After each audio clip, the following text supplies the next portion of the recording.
So let's dive right into it. What is the subconscious mind? The best analogy I have heard thus far is that the subconscious mind is like the computer's hard drive. In a computer's hard drive, that's where all the downloads, the programs, the files, the history, that's where the information of the computer is, right? The subconscious is like your hard drive. It is like the brain's storage system.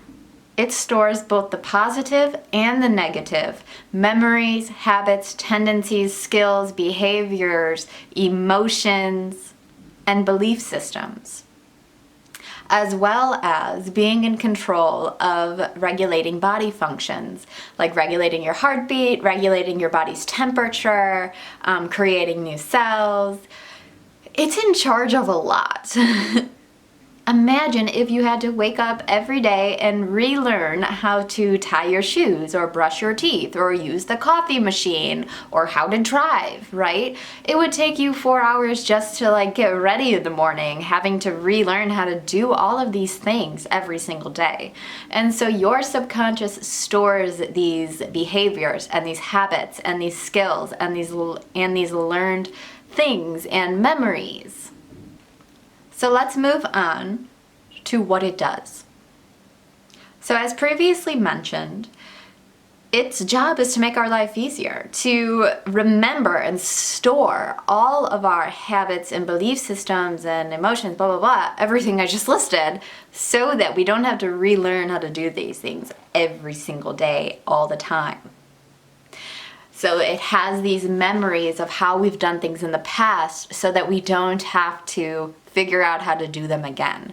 Or it hosts the memories of the mistakes we've made so that we don't have to make those mistakes again, ideally.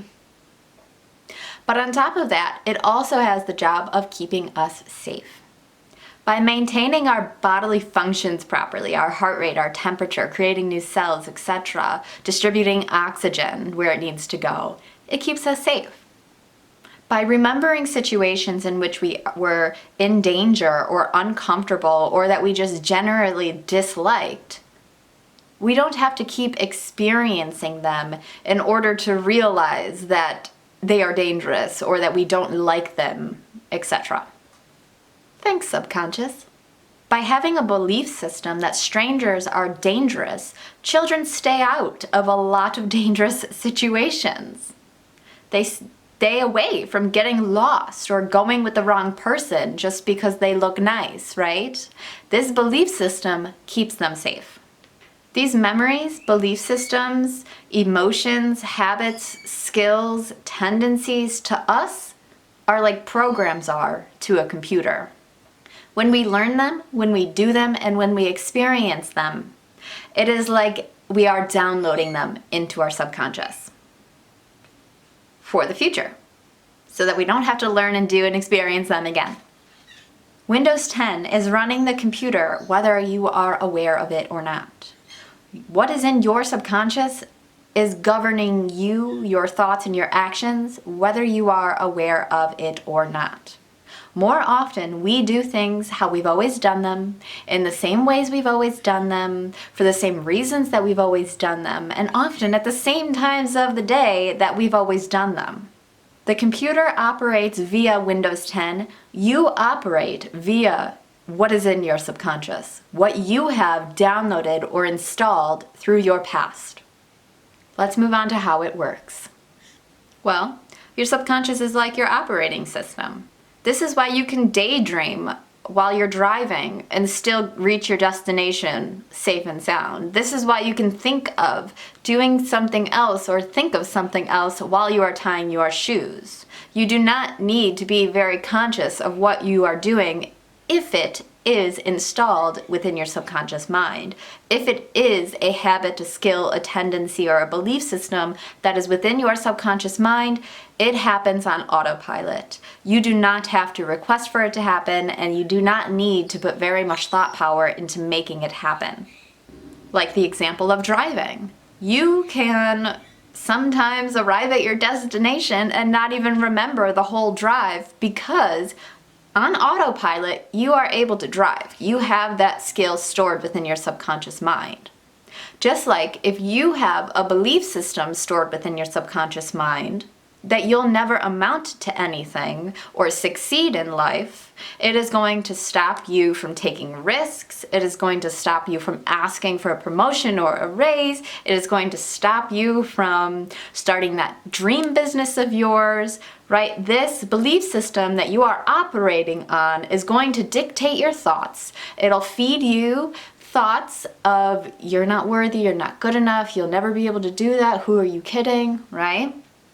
So that belief system that you are operating on that is stored within your subconscious is running the show. It is governing you. And that is why it is so important to learn how to master your subconscious. But this isn't all bad, right? If you have a habit of exercising, eating healthy, etc., you're going to operate on that as well. That will be like second nature to you. You won't even think, should I have ice cream and donuts for dinner, or should I have broccoli and whatever, right? It'll be like an automatic thing, like, oh, for dinner I'm probably gonna have a vegetable and a protein or whatever, you know what I mean? Or what are you gonna do tomorrow? Well, first I'm gonna go to the gym for sure. You have these habits, you have these belief systems, and they could be good and positive and beneficial to you. But it isn't often that we draw attention to those. It's often that we draw our attention to the areas in life that aren't as we want them to be. And more often than not, it is because of a limiting belief and or a negative habit or trait or characteristic that we've downloaded or adopted along the way. Are you seeing how what is within your subconscious is so important? And it is within there oftentimes so deeply that you aren't even consciously aware of how and why you're operating the way you are? That you are on autopilot most of your life? And it is because you are on autopilot most of your life that it is so important to install or download or create positivity within your subconscious, to fill it with positive habits and traits and belief systems so that when you are on autopilot, your life is going positively. And before you get down and assume that you are stuck with all the negative stuff you currently host, I want to let you know that just like you can delete programs off of a computer, you can remove negative habits or skills or tendencies or belief systems from your subconscious. There are several ways to reprogram your subconscious mind. And for a more in-depth explanation as to those ways, go ahead and watch my video titled Top 5 Ways to Reprogram Your Subconscious Mind. 2 of the fastest ways I will mention here, and perhaps I'm a little biased because I am a certified hypnotist, but 2 of the fastest ways to reprogram your subconscious mind are hypnosis and self-hypnosis, because this is a way to speak directly to your subconscious mind. Speak and communicate exactly what you have consciously chosen that you want to do instead of what you currently do directly to your subconscious mind. A way to take your decision of change and implement it right where you need to download it in order for it to become your autopilot, to become your second nature, to become part of your identity. If you want to learn how to do self-hypnosis, check out my online course on my website for a whopping $35. I'll put my website in the description below and probably also along the screen somewhere. And if you would like a one-on-one session for hypnosis, in person or virtually, feel free to contact me for that as well. I would love to help you reprogram your subconscious mind. I hope you got value out of this video. I hope you learned something about why you are the way you are from this video. I hope you learned something about the subconscious that you didn't know before. I would love to know what you learned about the subconscious in the comments below. I promise I reply to all of them. I would love to hear what you've learned. Thank you so much for watching. Have a wonderful day.